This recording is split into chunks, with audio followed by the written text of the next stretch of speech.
Ian Lindsay of Lindsay and Associates has played an active role in the local community since 1979. He has been with RE/MAX, Vancouver Island's most advanced real estate business network, since 1996, marketing and selling residential, rural, strata, recreational, investment, and project development real estate.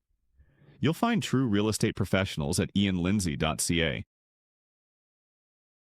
You're listening to Nonpartisan Hacks, or watching. If they're watching, they're also listening, Joel. We practiced that one, and that really landed very well. Nicely done, Sean. The Politics and Policy podcast about good government from the local level on up.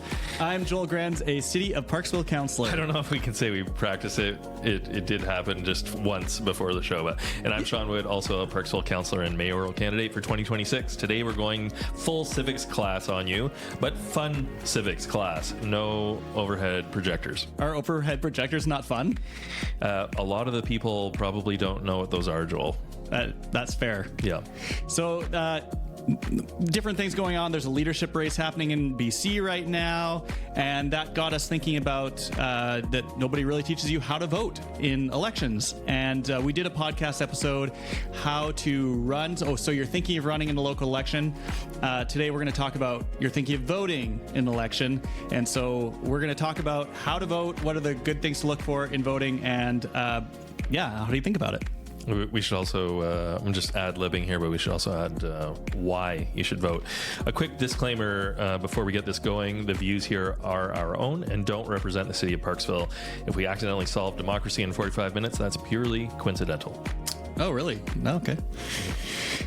Thank you for the coffee, Sean. So Sean today used his fancy ratchet coffee maker to ratchet me some coffee. It's not a ratchet, it's a Flair 58 Plus and Peter Milbar. If you come to my house again to record, I think I can handle making you coffee this time.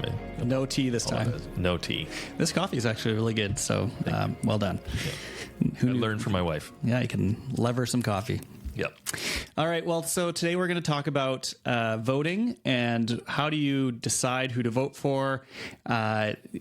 Sometimes people vote based on all kinds of factors, or people do vote based on all kinds of factors, and we want to nail down which ones are kind of the ones to really think about when voting so that we get the best possible government we can, because end of the day, the people you vote for are going to be making decisions on your behalf. So how do we make sure we get the best people into that position? So maybe we'll start with local government and think about what's the difference between voting locally versus provincially versus federally. What are some differences there? Sean, maybe toss it to you to think about that one. Yeah, locally there are a few cities that have parties involved, but for the most part, I would say 99% of local government voting across Canada is not partisan, not party related. You're voting for an independent mayor, independent regional director, electoral area director, or county director, or a councillor. Non-parties, they have party leanings possibly. They could be attached to a provincial or federal party, but 99% of local government not attached to a party, which in our opinion here at Nonpartisan Hacks is great because they don't have to toe a party line or party policy, and they can kind of vote with their conscience and speak with their conscience anytime.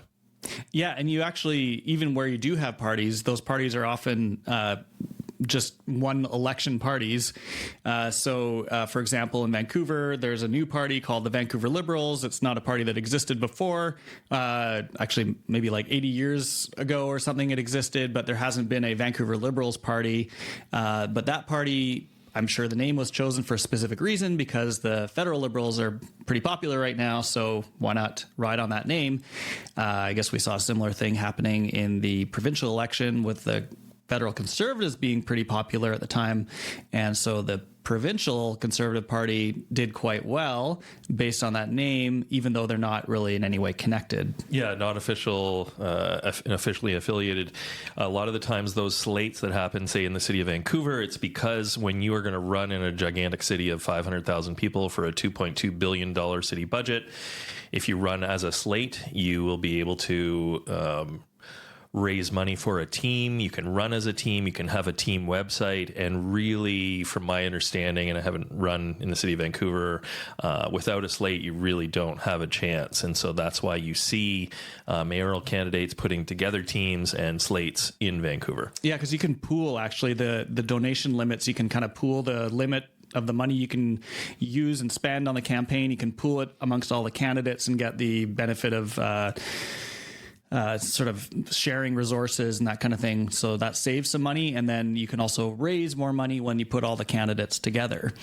Maybe on the Vancouver front and the party front, there's a kind of like a third way, which is in Vancouver for a long time. There was a group called the Nonpartisan Association, the NPA, which did elect a number of councillors and mayors over the years under that banner. And it's not really a party so much. The name is interesting because it's Nonpartisan Association, and I don't know the full history on it, but what I do understand is that it was a way to get good candidates to run for council and mayor. The Nonpartisan Association has a board and has sort of a structure to itself that's able to raise money to help good people get elected. And vet.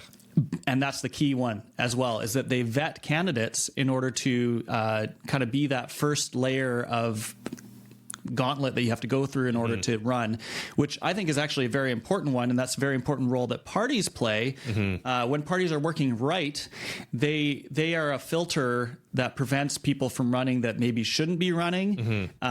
Within a party, you'll know each other. You will have certain standards around policy, ethics, all kinds of things that are important to that party. And they're able to vet the candidates that would be able to run under that party.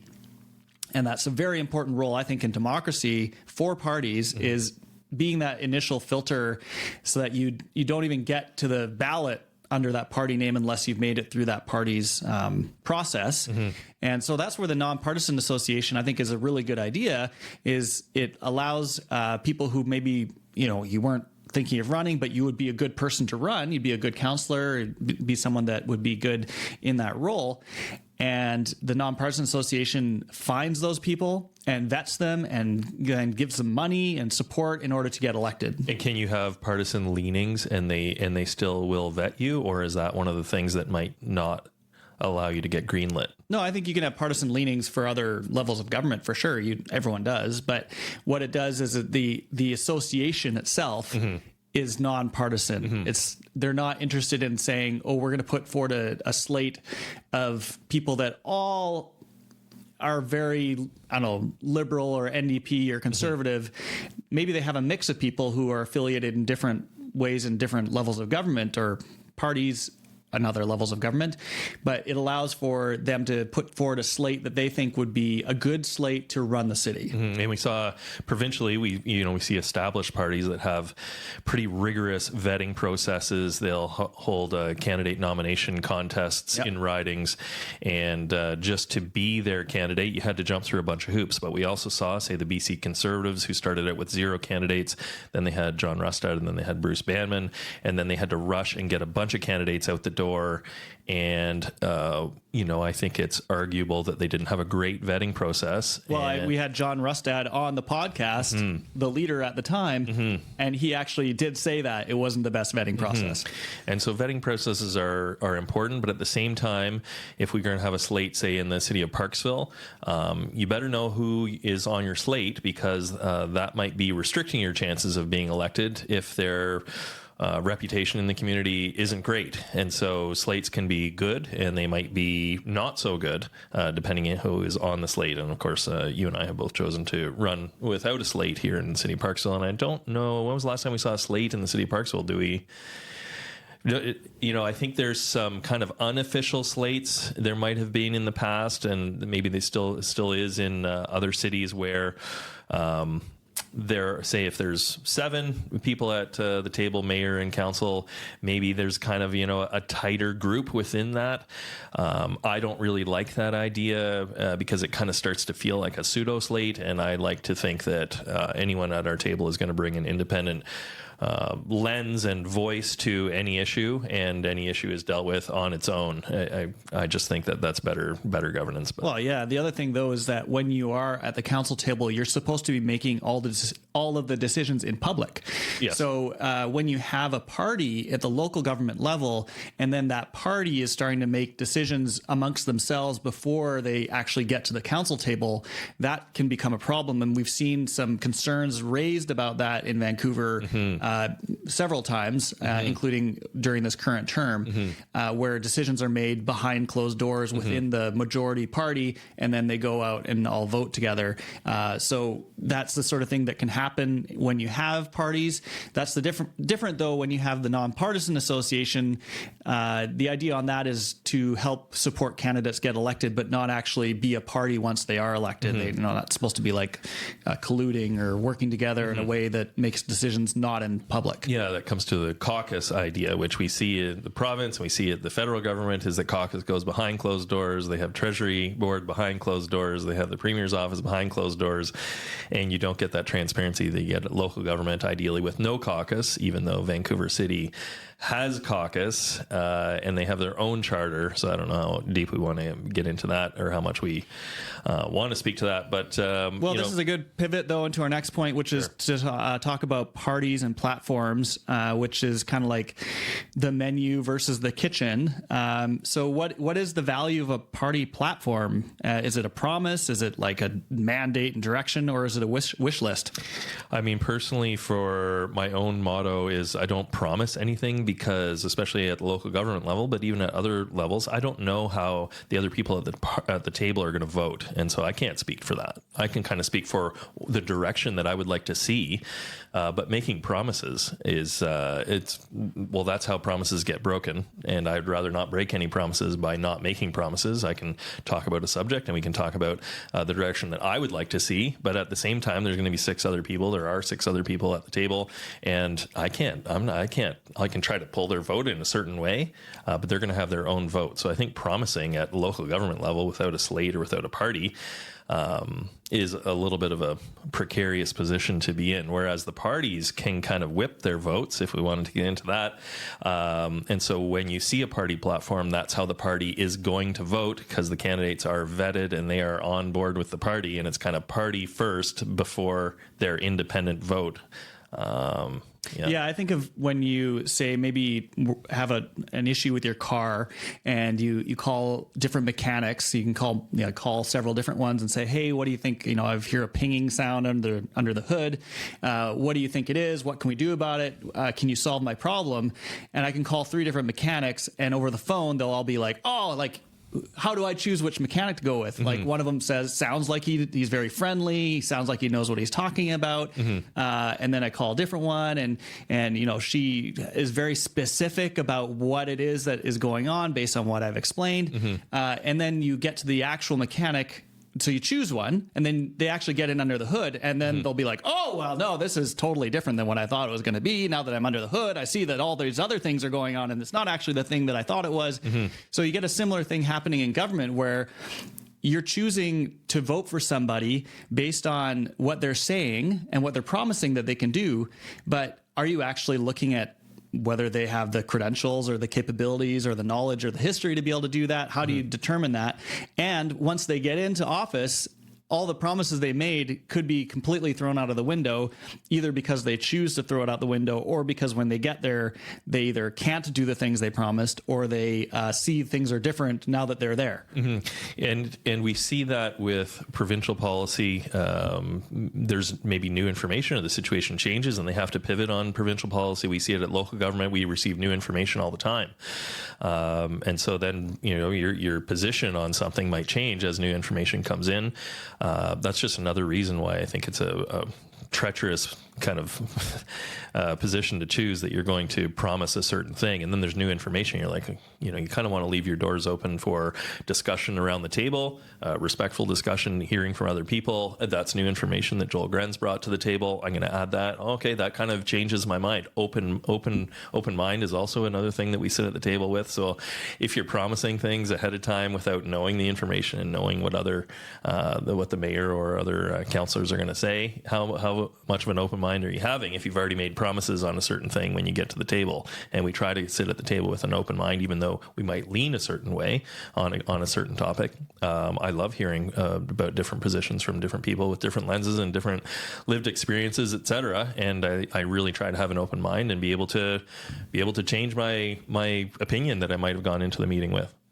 Yeah, and so then if it's not the promises that you're voting for, then what do you vote for becomes the question. And I do have some strong opinions about that, is that you actually do need to think about the resume and the character of the people that you're voting for, because anybody can promise anything, and they can get up in front of a microphone and all candidates and say, oh, I'm going to make housing affordable. I'm going to give everyone $1,000 grocery rebate or whatever. Anyone can say that, but what qualifies to actually be able to do that? Government-run City of Parksville grocery stores with subsidized pricing. Yes, we can do that.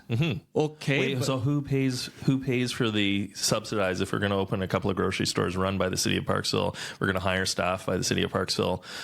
Who pays for all that? The other property taxpayers. Well, right? and then even if you can get them to pay for it, how do you, as a candidate and now elected to office, what experience or capabilities do you have to actually deliver the thing that you promised? Well, I'm going to get elected on that mandate, and that means that all the other candidates will have to vote in favor of this idea, even though they're not running with this idea.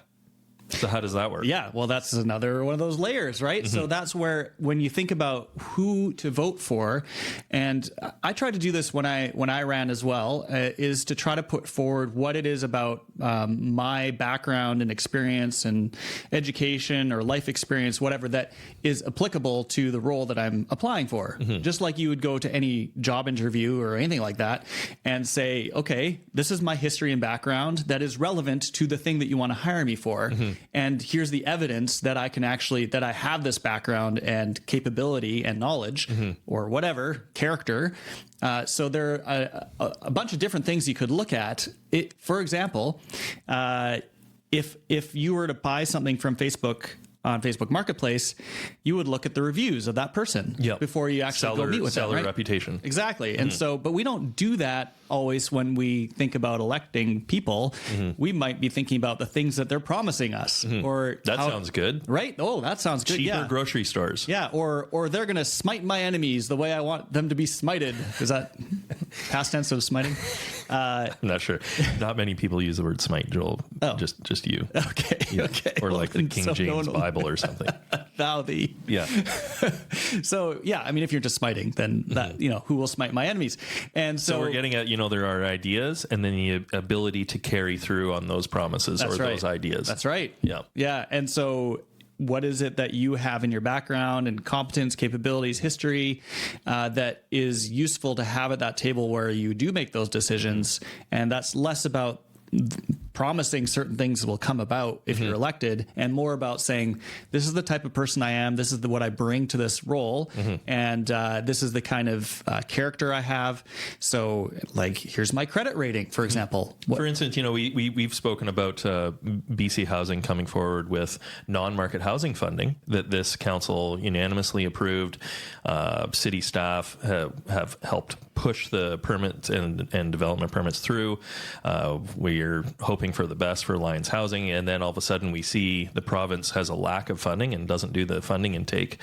And so we've also seen Bill 44 stuff. We've seen Airbnb stuff. These are things that come to council just in our term that we couldn't speak to really during the all candidates meetings or upcoming as we got closer to the election, because you don't see that stuff coming. And so what you really want is people who can kind of roll with the punches at what's going to come in the next 4 years. And that has little to do with what they're kind of promising and much to do with their character and their resume and how you think they'll be able to handle situations that we don't see coming. Because that's going to happen. Yeah, and it also relates to whether you can trust that person. Sure. And end of the day, you are electing someone who is acting on your behalf. They're like your agent. And just like a real estate agent or any other kind of person doing work on your behalf, the most important part of that whole relationship is trust. And so you can make any promise you can. I mean, we've seen maybe you could speak a little bit about what's happening in the U.S. Someone gets elected and says that they're going to do all kinds of things or not do all kinds of things. And then when they get in, they do or don't do the things that they said they weren't going to do or do. So that is the real trick. And the question then is, okay, how do we elect people that we can trust? And so there are different signals you can give around that, but I don't know, like what are some ways that you can actually tell if you can just get to know the person as much as you can. I think that's a pretty important part of it. Obviously, you can read what they submit to, say, the paper during an election. You can go to the all candidates debates. If they come to your door, you can chat with them and ask them anything you want to ask them and see how they handle the question, see how they handle tough questions, see where they are on certain subjects, get to know the person. I think we underestimate the kind of gut instinct that people have because they got so far in life by having a pretty good gut instinct on people. I kind of say never underestimate people's BS detectors because I think they're actually pretty good. That's how they're kind of not still alive, but that's how they've survived so far in their life is by having a pretty good gut instinct about a person. Hard to do if you don't chat with the person in person. At the door is kind of the most personable experience. Maybe before or after and all candidates, you get to chat with them. Other than that, if you listen to their podcast, maybe you get to know them a little bit. If you read what they submitted to the paper or their social media feeds, there's a variety of ways you can kind of get little glimpses in. But some of those things are pretty easy to the person's not really committed to what they're typing on there. I could, take a picture of, me smiling and that doesn't, maybe I'm not happy that day. I try to be as sincere as possible, but there's ways that people can, kind of submit something that is pre-written to the paper for their submission for, to become a candidate in an election. So I'm a big fan of in-person and chatting with people, whether it's for a coffee, and obviously you and I do coffees with people if they like. That's one of the best ways I like connecting with people is you sit down and have a coffee with them at a coffee shop. So I'm a big fan of in-person, and I think the quality of that authenticity or the gut check that people can do, it lessens as you get further away from the in-person for me. That's kind of how I look at it. Yeah, it's a little trickier to do that at scale, but we do vote for at the local, whether it's federal or provincial, you don't have the in-person capabilities with maybe the leader of that party, so prime minister candidate, and a lot of people do vote based on the leader, but you do have the person you're sending who's the representative from the community that you're sending there into government. And so that is, you can do a bit more of the in-person thing there, but there are other indicators for sure, like looking at what kind of history they've had in terms of their employment or their family, maybe who they associate with, what kind of community involvement they have.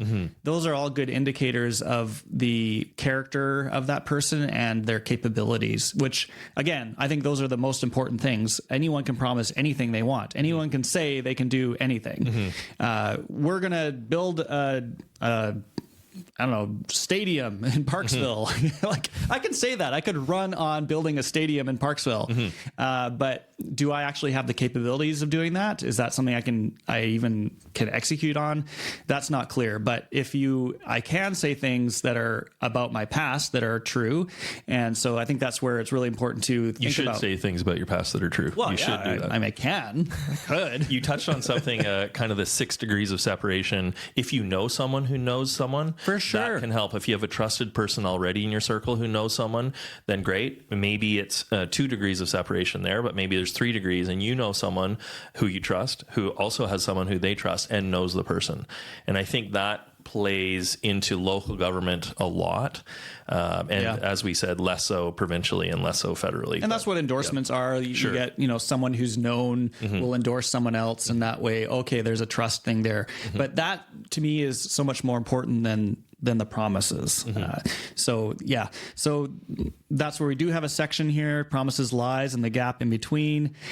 So is politicians lie actually a fair accusation then that we can make against politicians? I would definitely say that some do. I think it is. I think that sincerity is important. I also think that it's important to know all of the information. Politicians lie, actually. Obviously, politicians are not perfect. It's like saying, do people lie? What I find interesting about politicians lie, they're all liars. Okay, well, what does it take to be one? Well, local government, it takes 2 signatures. So if you want to see what the job is like, get 2 signatures and put your name down and run. Because there's a lot of people out there who you can tell by their comments, say on social media, that they think that they would be better at being a councillor or a mayor or an MLA or an MPP or a premier or prime minister or an MP, but for some reason they're not running. Why is that? So you're saying that you have the answers and your character is better and you have the CV, you have the experience to get things done, but you're withholding your name from being that champion for the public. Well, that sounds like it's that's a big warning sign. Or why are you holding back? Put your name down, run. Yeah. And then you get to actually experience the position.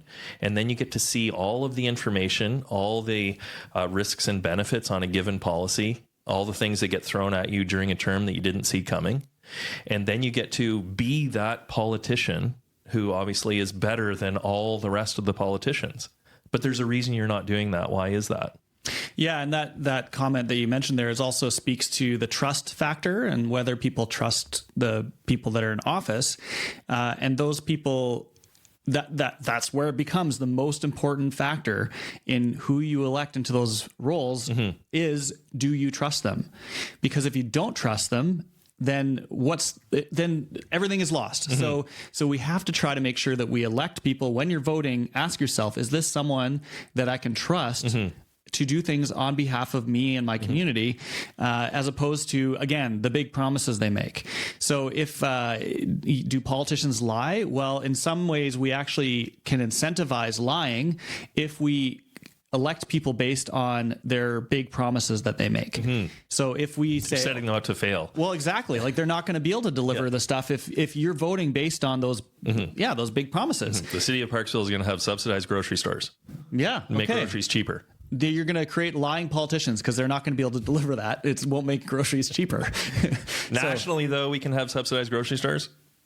I mean, I don't know. I haven't explored the topic enough to, but if I did get into that position where I was voting on that, and I would be exploring the topic, and I would hope that I build trust with the constituents in our community, that I would make a decision around that topic that is in the best interest of the community. Yeah. And then the other piece of that, though, and when you do have the trust, is sometimes when politicians do things, make decisions, government makes decisions and takes things in a certain direction, if you have that trust, then they can do things that are maybe a little bit unexpected or outside of maybe what they were promising to do.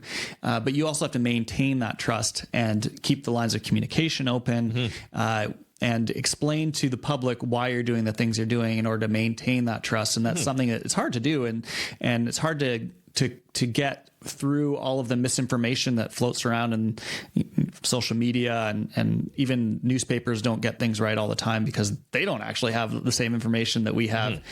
So it is a tricky thing. That's part of the reason we do the podcast, is to be able to try to explain what exactly is going on behind the scenes and how we get to where we get to in terms of decisions and what the processes are and what all the roadblocks can be.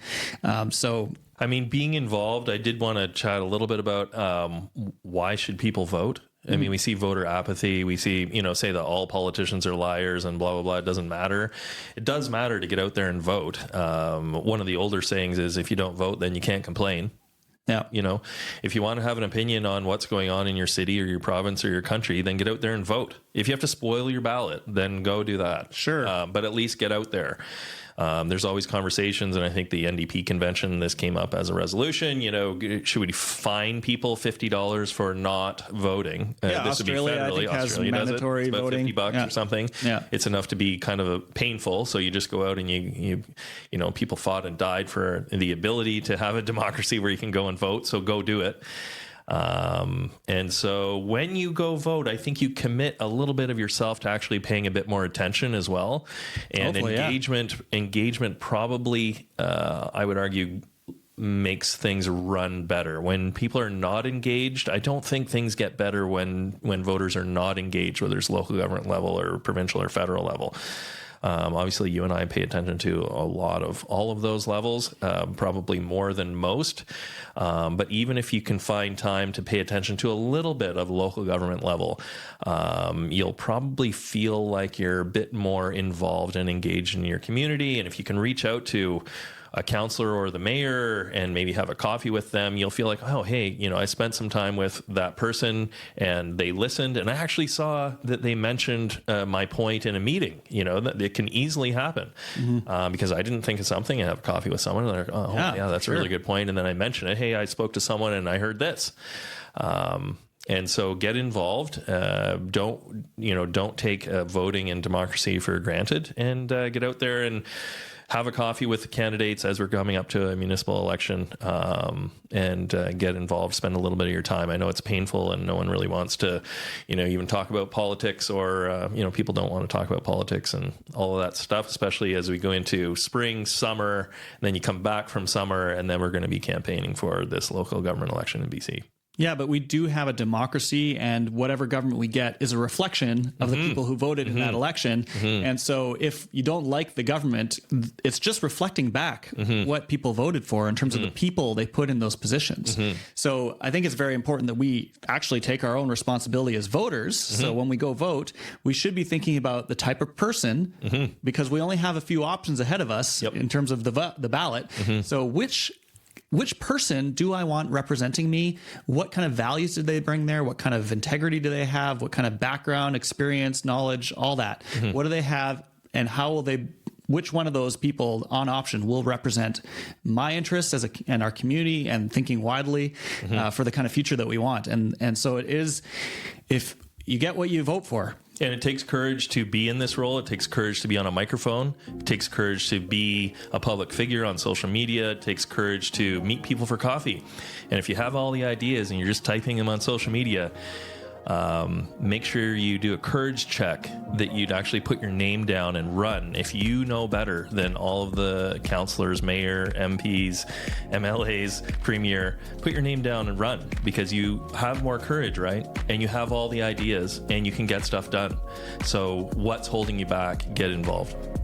Yeah, well, I think that's a good place to inspire people to to run. I'm kind of guilting them into it. Yeah, but, you should run. But there's, courage is a big part of it, and you can't be scared of a microphone, and you can't be scared to be a public figure in this role. Well, and even if you don't run, you can still get involved and support people, and then that actually is a critical role as well. So definitely encourage folks to get involved, not just the vote. The vote is kind of the culmination of community involvement. But the lowest bar, is it? It's like the lowest. Well, it could be the lowest bar, or it could be the culmination of your community involvement. Sure. So before we go, I do want to do our pitch, get people to take a look at the website, nonpartisanhacks.com, sign up on all the socials. If you think something interesting that we're talking about here, please pass it along to a friend, or non-voter, or voter. What do you have here?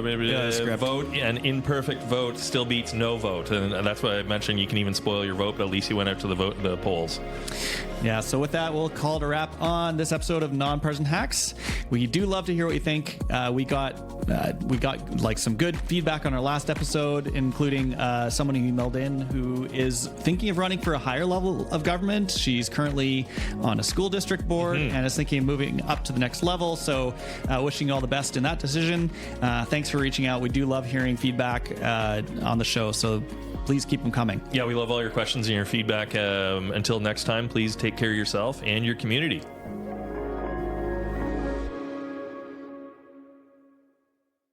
Ian Lindsay of Lindsay and Associates has played an active role in the local community since 1979.